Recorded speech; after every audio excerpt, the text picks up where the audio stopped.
Happy 2026, everybody. I hope you are keeping well wherever you are. Here I am in the middle of Canada trying to keep warm and grateful that we aren't so far gone in global warming that every winter is abnormally mild, because this is not one of those. I am so grateful for so much of what has gone on in 2025. And it's because of people like yourselves, followers like you, who appreciate what I am putting out into the world and want to hear more of it. I value each and every one of you.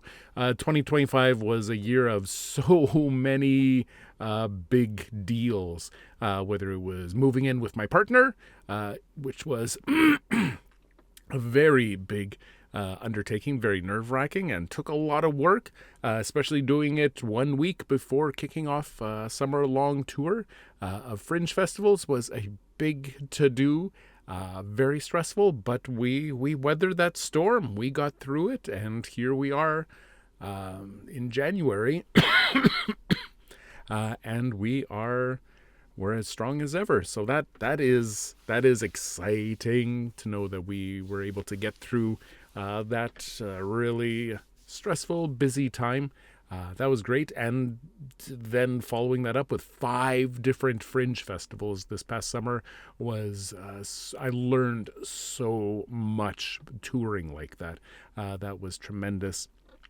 Being able to sell out afternoon shows of all things in Winnipeg was really affirming. Being able to be, validated by other performers, both in Winnipeg and in St. John, through some awards was so good. And just being able to produce and perform The Naked Mennonite was it went so well, and I'm so pleased with how well that show has gone. And I hope that I'll still be able to get into a couple festivals this year as well.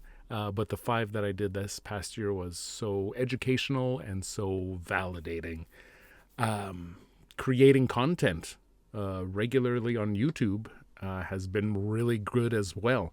The skeptic John said, "Hey, gotta get out there and just churn out stuff every single week," which I endeavored to do for at least half the year, and that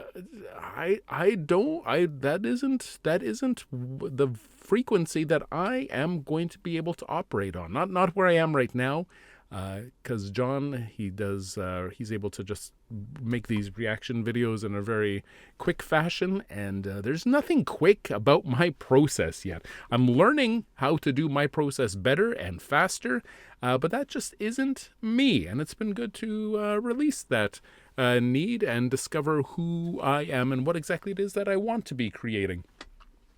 So that feels good and positive. I know for 2026, I'm going to be focusing on bi-weekly, every other week content output. 1 week of improvised biblical storytelling with other atheistic creators in the space. Got my next recording session coming up in about an hour and 20 minutes. So it'll be fun to see what kind of stories we create here tonight.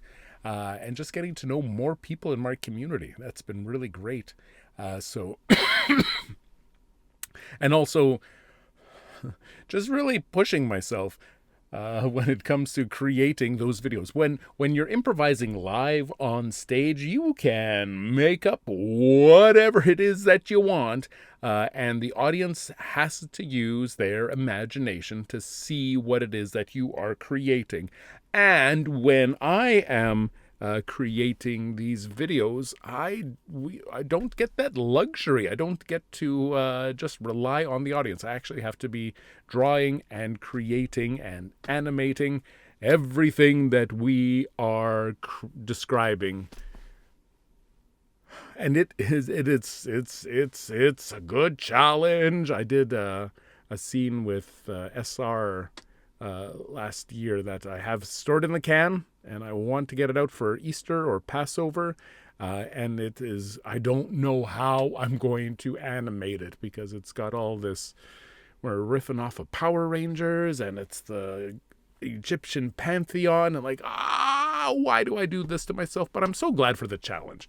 I'm going to find a way to rise to that challenge. And it's really fulfilling as an artist that way.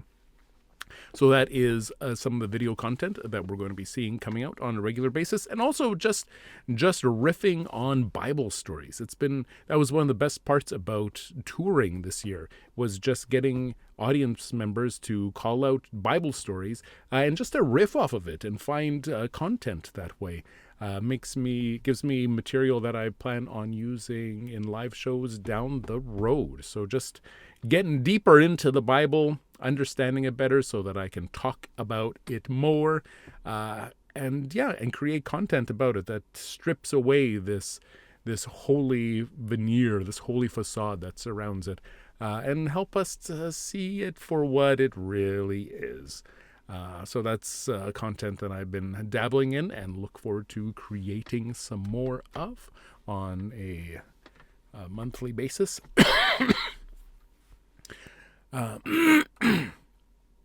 And also in 2026, also developing more live theater that isn't my solo show. In a couple weeks now, we begin rehearsals for our production of Arthur Miller's The Crucible, which is a show that I have been waiting to produce forever. Not really forever. It's only been 9 years, but it feels like it's been forever.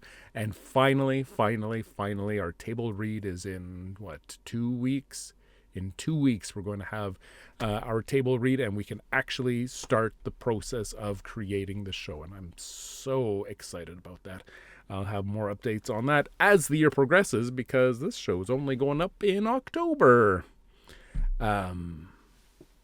So that's something that I'm really looking forward to delving into this year, and also just realizing through my improv and theater classes that I'm teaching here in town that there is a desire, a want to have more theater. I just have adults who are interested in being involved, and I want to help them meet that need. So that's good to have those kind of resources in your back pocket that you can call on to create more stuff. So I'm looking forward to doing just that, finding more opportunities to produce more live theater and contributing to my community that way. So that is our January behind the scenes update for everyone.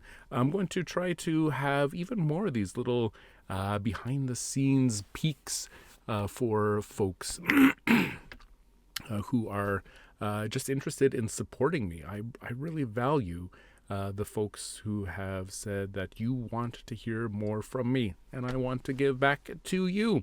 So thanks for being one of the black sheep. I really value you. Never hesitate to reach out and let me know how you're doing. If you have any questions, if you have any ideas or suggestions, I'm all ears. Thanks for being a part of the team, and we'll see you next week. No, we'll see you next month.